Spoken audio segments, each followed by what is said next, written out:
Well, ladies and gentlemen, I want you to take a look now, if you will, please, to your left with the smoke on. Here comes Mr. Bill Leff from the city of Hampton, Ohio, as he rolls the airplane into a 4-point roll right after takeoff. North American Aviation built this airplane. They built it for the United States Army Air Force. They built it for the United States Navy. In both cases, they were advanced trainers. Flying cadets would start out in what the Army Air Force called the PT-17 Steerman, or one of the other primary trainers. They would then graduate to the basic trainers like the Vultee Valiant, or as the pilots called the BT-13, they called it the Vultee Vibrator. Once through that part of their training, when it came time to get the advanced training, they would mount up on this 5,500-pound airplane known as the Texan. Bill Leff has flown over 170 types of aircraft in his career. He's a talented instructor pilot, or airline pilot, and for over 32 years now has been flying this airplane in the air show industry at shows from California all the way to the East Coast.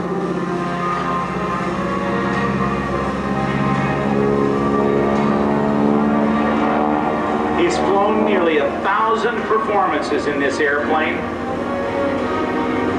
He totally restored it himself. And you can see those lights flashing on the underside of the airplane. That is just a hint of what you'll get to see this evening when Bill loads his airplane up with pyrotechnic charges and gets the lights working at night, and you get a chance to see the Starfire Night Sky Show.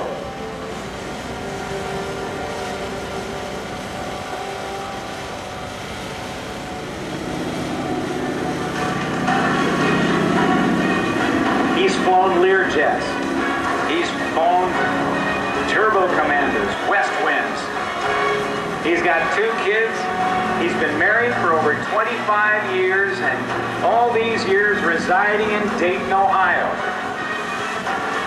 When he was a kid, he used to deliver papers to the house where the Wright brothers used to live, and he used that money to buy his first airplane. Now, as Bill starts in through this next maneuver, he's setting up for a Cuban 8. Back in 1936 at the Miami Air Races, the late Len Povey was doing a loop, but he was too low at the top of the loop to safely complete it. So he did what Bill did and rolled out on that 45-degree downline with a roll into the upright position. Now Bill's doing it with a roll and a half. Well, what Len Povey did after doing those 5/8 of a loop and a half a roll was do the same thing in the opposite direction, just as you see Bill Leff doing. And the smoke from his airplane, that air show smoke, actually painted an 8 in the sky as if it were lying on its side. No one had ever seen the maneuver.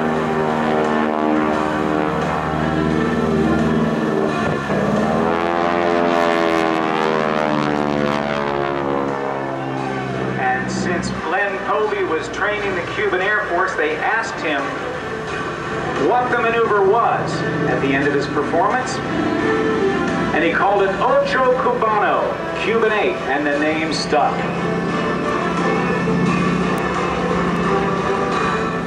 We're seeing some basic maneuvering here with Cuban 8, rolls, and coming up for a loop. Some people call it a loop-de-loop. It's just called a loop. Let's take a look as Bill Leff, from about 500 feet above the ground, pushes the throttle in his left hand forward to the stops, points the airplane down toward the ground in about a 30-degree nose-down attitude, and accelerates to nearly 200 miles per hour. Pulling up, making a big circle in the sky as he goes over the top. Everything's weighing 0 right about now as he slows to 120 miles per hour. Keep leaves the power on as he comes down the backside, and there you see the beautiful roundhouse. That's a 600 horsepower engine pulling him through that high G 180-degree turn. Being forced into his seat at about 4 times his normal body weight in an airplane that weighs 5,500 pounds. The Pratt & Whitney 600 horsepower radial engine, generating all the power, moves that 5,500 pound aircraft through the sky in a big way.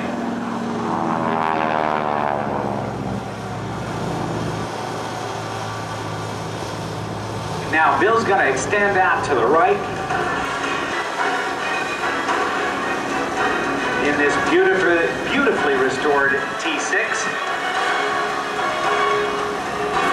When the Air Force became its own service in 1947, the primary, basic, and advanced designations were taken away from the trainers, and all trainers were just called T-6s.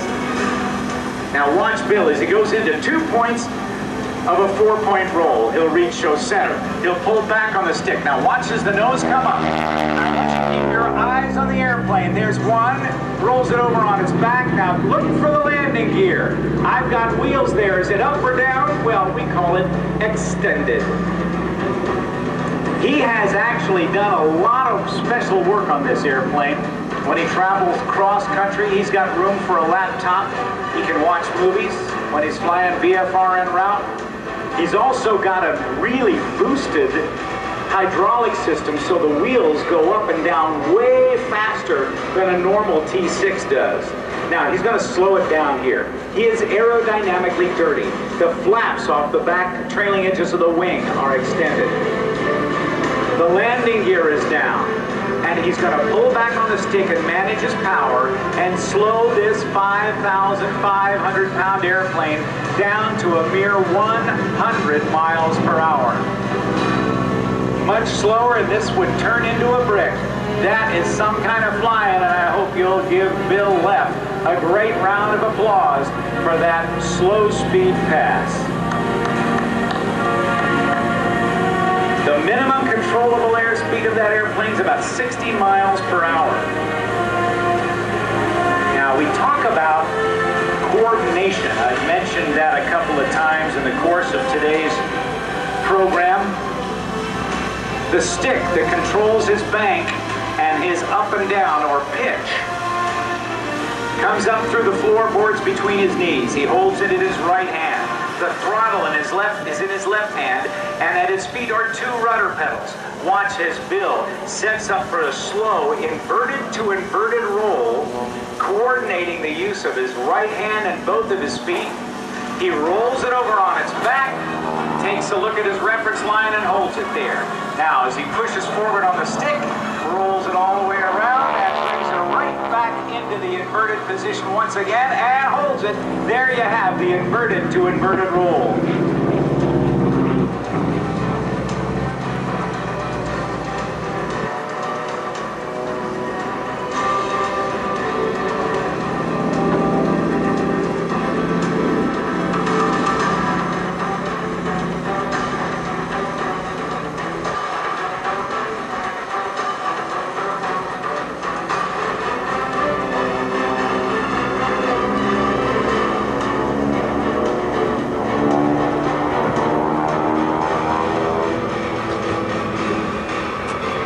With the wheels tucked firmly up inside, let's watch the 4-point hesitation roll, stopping at once at 90 degrees, in knife edge, upside down, and holds it.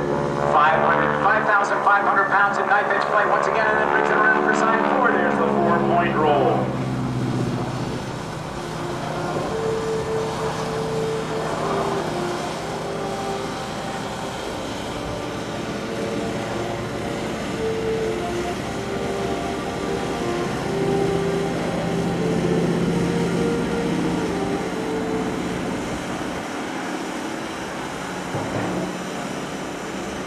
All right, Bill's going to set up for a photo pass. He's going to bring it around from the right. He's going to tilt it up on its left wing, a lot of cross control with that stick coming to the left and opposite rudder to keep it on the line and maintain altitude. You can look right down into the cockpit. There's that beautiful T-6.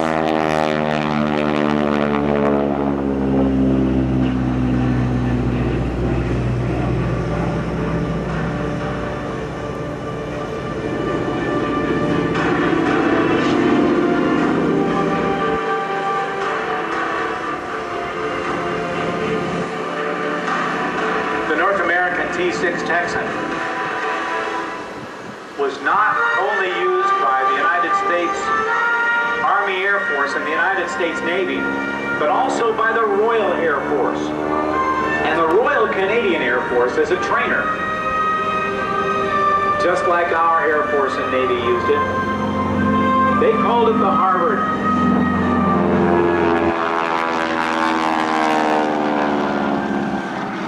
Wonderful growling sound you hear is the sound of those big Hamilton standard propeller tips going supersonic at about 2,500 revolutions per minute. The Texan was flown by nearly 30 Allied nations in World War II, and over 22,000 were built in total. After World War II, at the beginning of the jet age during the Korean conflict, the T-6 was pressed back into combat service. Some earlier T-6s were modified and turned out as T-6G model airplanes.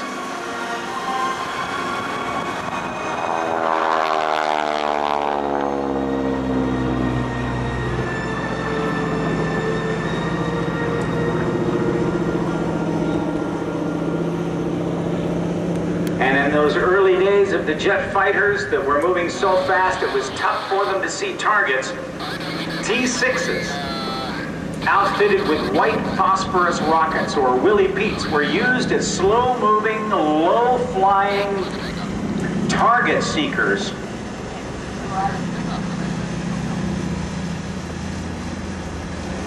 They would fly low and slow over enemy territory, spot targets of opportunity, swing back around, and fire off white phosphorus or Willie Pete's, marking the targets.